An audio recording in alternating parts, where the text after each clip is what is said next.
আহিলো খুবেই ভাল লাগিল এখন গাঁৱত আজি নদীৰ পাৰত মই আহি আপোনালোকক লগ পালো আৰু খুবেই ভাল লাগিছে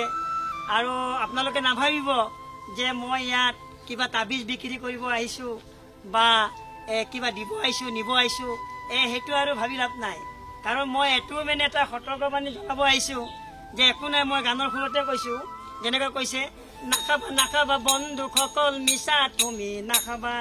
নাখাবা নাখাবা নিশা তুমি বন্ধু তুমি নাখাবা মেডিকেলতে লাংখাই পৰি ত্ৰিখুন যাবা নাখাবা নাখাবা নিশা তুমি বন্ধু তুমি নাখাবা নহলি পুলিচৰে হাতত পৰিবা নাখাবা নাখাবা বন্ধু সকল নিশা তুমি নাখাবা কেনেকুৱা লাগিল ভাল লাগিছে না ওচৰত নাহাকিয়া মুখখন চালে কেনেকুৱা লাগে এইফালে হয়নে তাৰপিছত চাই কি বঢ়িয়া কৰি কাৰণ কিয় নামাজটো আমাৰ দৰকাৰ নামাজ তাৰমানে আমাৰ নাই আমাৰ জিন্দগীত নামাজ নাই হাফ পেণ্ট পিন্ধি আমি ঘূৰো আঁঠু ওলাই ঘূৰো আৰু আজিকালি মানে এনেকুৱা হৈছে মানে চলি মাখাই আপি মাখাই নিজৰ মাকৰ কথা বাপেকৰ কথা নুশুনে একদম নুশুনে সেইকাৰণে কৈছে নহয় জিন্দগীত যদি আমি যদি এই দুনিয়াখনত যদি থাকিব লগা হয় তেতিয়াহ'লে মাই বাবাৰ কথা শুনি অলপমান মছজিদত যাই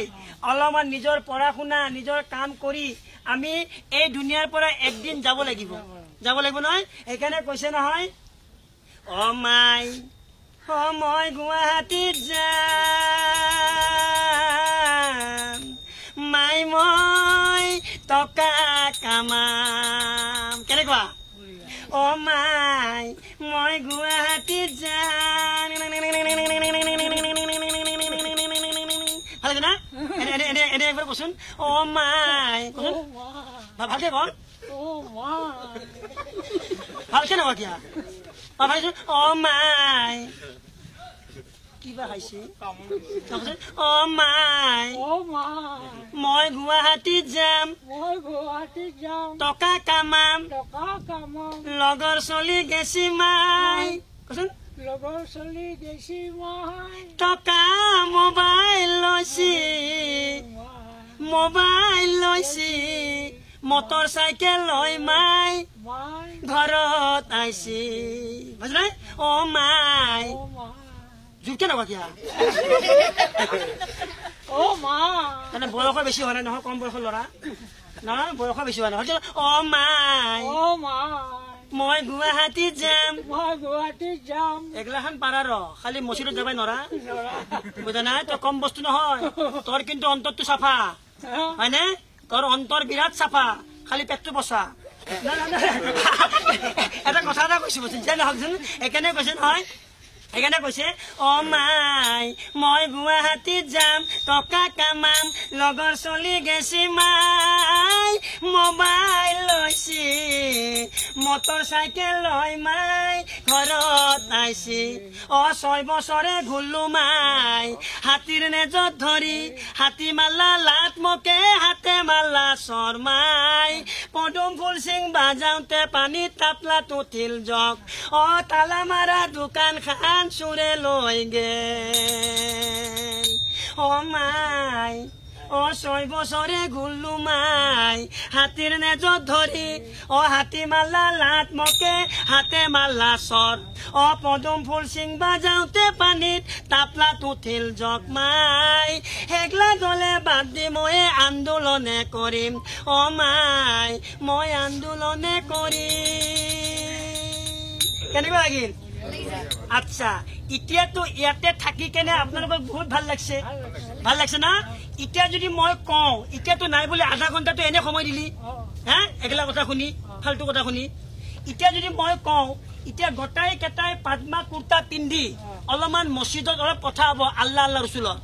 এতিয়া মছজিদত যদি আমি যাওঁ যাবিনে এতিয়া সময় নাই এতে যাদু খেলা গান বাজনা অমুক তাস খেলা এফালে বেলেগৰ চুগলি কৰা এনেকা আড্ডা মাৰিবা কাৰণে আমি ভাল পাওঁ কিন্তু মছজিদত আজান দি আছে তথাপিতো আমাৰ যোৱাৰ সময় নাই আজান 5 বাৰ দি আছে তথাপিতো আমাৰ মছজিদত যোৱা সময় নাই এই দুনিয়াখন একদিন এৰি কেনে আমি কবৰত গুচি যাব লাগিব কবৰৰ হালটো কিন্তু সাংঘাতিক হ'ব আৰু কবৰত হিচাপ হ'ব নামাজ তোৰ নামাজ নাই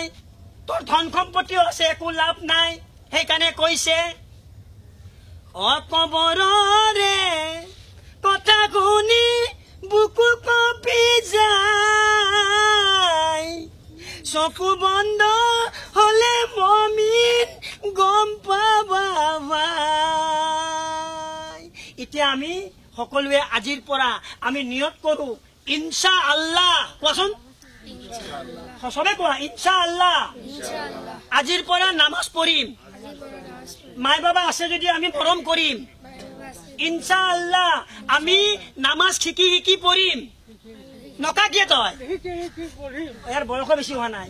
সেইকাৰণে বেছি কথাগিলা নোলায়। সেইকাৰণে ইনশা আল্লাহ সবে আমি মিলি জুলি নামাজ পঢ়িম। নামাজৰ খুৰাক মছজিদ আমি যিমানে নামাজত খাৰা হ'ম ইমানে মছজিদে ভাল পায়। সেইকাৰণে আমি সবে ইনশা আল্লাহ আল্লাহৰ হুকুম আদায় কৰিম, মাই বাবাক সন্মান কৰিম, ভাল উপাৰ্জন কৰিম, ভাল এটা কাম কৰিম, আৰু মাই বাবাক মৰম কৰি আমি যেন নামাজ বন্দিগী কৰি পঢ়া শুনা কৰি আমি যেন এই দুনিয়াৰ পৰা একদিন যাব লাগিব,